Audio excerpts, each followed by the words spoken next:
Tibetan parliament members in exile, Wangdu Dorji and Geje Lobsang Phende, met Meghalaya Cabinet Minister A.L. Hek to enhance relations with India and Meghalaya. During their visit to Shillong, they expressed gratitude to the Indian government and people for supporting the Tibetan cause. Dorji highlighted concerns over China's actions in Tibet, including threats to Tibetan culture, identity and religion. He also accused China of exploiting natural resources and warned them that China's large dam construction on the Brahmaputra River could pose future risks to India. And my colleague.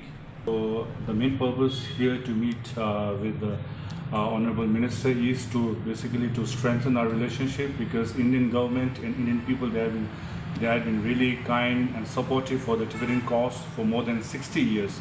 So we are here to thank the Indian government and Meghalaya government for supporting the Tibetan cause and helping the Tibetan people who are living here in Shillong.